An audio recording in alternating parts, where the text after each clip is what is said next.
अध्याय 13। यदि तेरे बीच कोई भविष्यद्वक्ता या स्वप्न देखने वाला प्रकट होकर तुझे कोई चिन्ह या चमत्कार दिखाए और जिस चिन्ह या चमत्कार को प्रमाण ठहराकर वो तुझसे कहे, आओ हम पराये देवताओं के अनुयायी होकर जिनसे तुम अब तक अनजान रहे उनकी पूजा करें, तब तुम उस भविष्यद्वक्ता या स्वप्न देखने वाले के वचन पर कभी कान न धरना, क्योंकि तुम्हारा परमेश्वर यहोवा तुम्हारी परीक्षा लेगा, जिससे ये जान ले कि ये मुझसे अपने सारे मन और सारे प्राण के साथ प्रेम रखते हैं या नहीं। तुम अपने परमेश्वर यहोवा के पीछे चलना और उसका भय मानना और उसकी आज्ञाओं पर चलना और उसका वचन मानना और उसकी सेवा करना और उसी से लिपटे रहना। और ऐसा भविष्यद्वक्ता या स्वप्न देखने वाला जो तुमको तुम्हारे उस परमेश्वर यहोवा से फेर के, जिसने तुमको मिस्र देश से निकाला और दासत्व के घर से छुड़ाया है, तेरे उसी परमेश्वर यहोवा के मार्ग से बहकाने की बात कहने वाला ठहरेगा। इस कारण वो मार डाला जाए। इस रीति से तो अपने बीच में से ऐसी बुराई को दूर कर देना। यदि तेरा सगा भाई या बेटा या बेटी या तेरी अर्धांगिनी या प्राण प्रिय तेरा कोई मित्र निराले में तुझको ये कहकर फुसलाने लगे कि आओ हम दूसरे देवताओं की उपासना या पूजा करें, जिन्हें न तो तू न तेरे पुरखा जानते थे,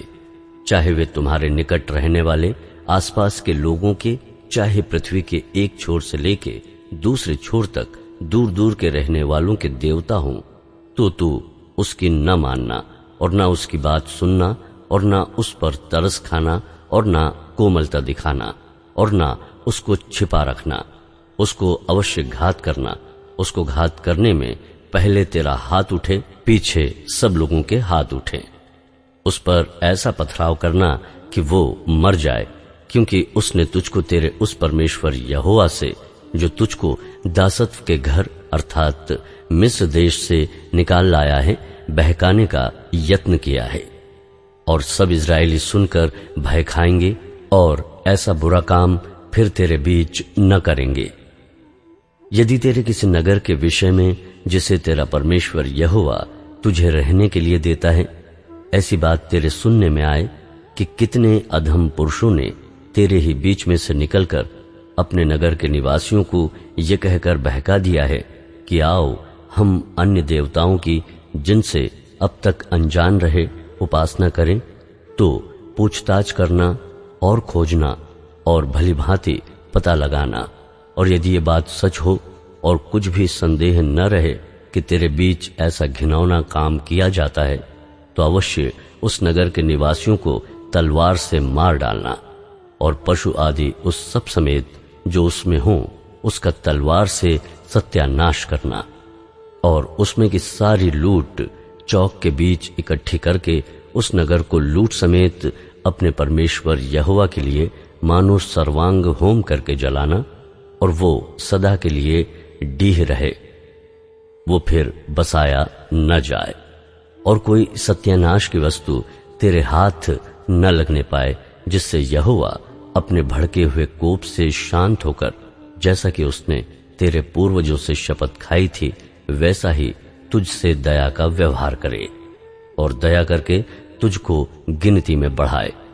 यह तब होगा जब तू अपने परमेश्वर यहोवा की जितनी आज्ञाएं मैं आज तुझे सुनाता हूं, उन सबों को मानेगा और जो तेरे परमेश्वर यहोवा की दृष्टि में ठीक है वही करेगा।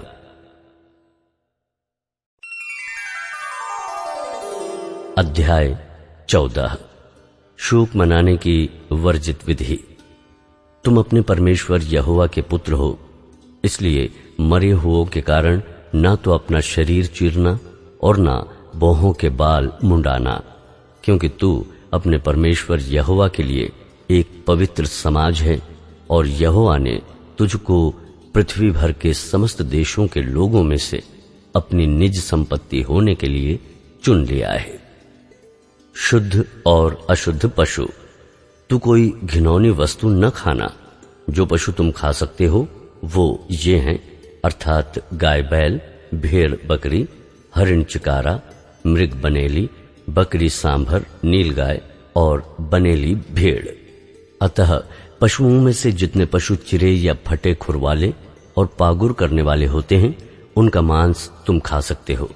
परंतु पागुर करने वाले या चिरे खुर वालों में से इन पशुओं को अर्थात ऊंट, खरहा और शापान को न खाना, क्योंकि ये पागुर तो करते हैं परंतु चिरे खुर के नहीं होते, इस कारण वे तुम्हारे लिए अशुद्ध हैं।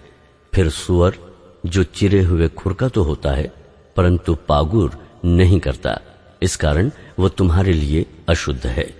तुम ना तो इनका मांस खाना और ना इनकी लोथ छूना। फिर जितने जल जंतु हैं उनमें से तुम इन्हें खा सकते हो, अर्थात जितनों के पंख और छिलके होते हैं, परंतु जितने बिना पंख और छिलके के होते हैं उन्हें तुम न खाना, क्योंकि वे तुम्हारे लिए अशुद्ध हैं। सब शुद्ध पक्षियों का मांस तो तुम खा सकते हो,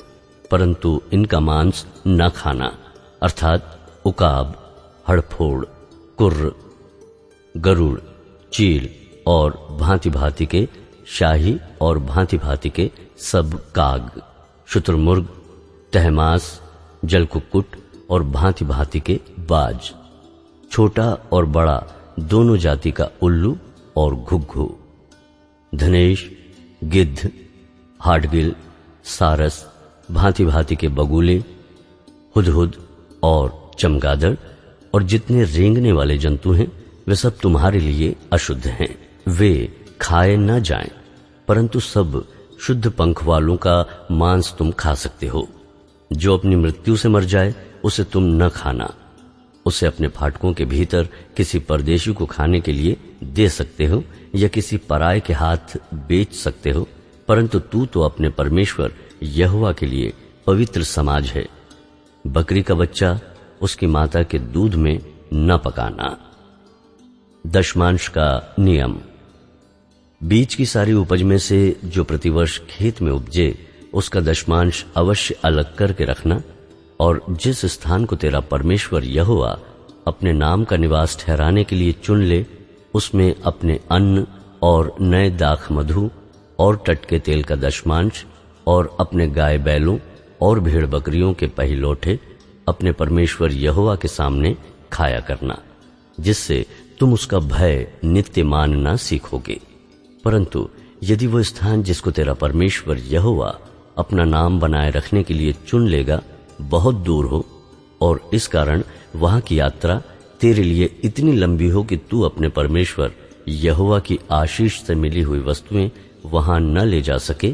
तो उसे बेच के रुपये को बांध हाथ में लिए हुए उस स्थान पर जाना जो तेरा परमेश्वर यहोवा चुन लेगा, और वहां गाय बैल या भेड़ बकरी या दाख मधु या मदिरा या किसी भांति की वस्तु क्यों न हो,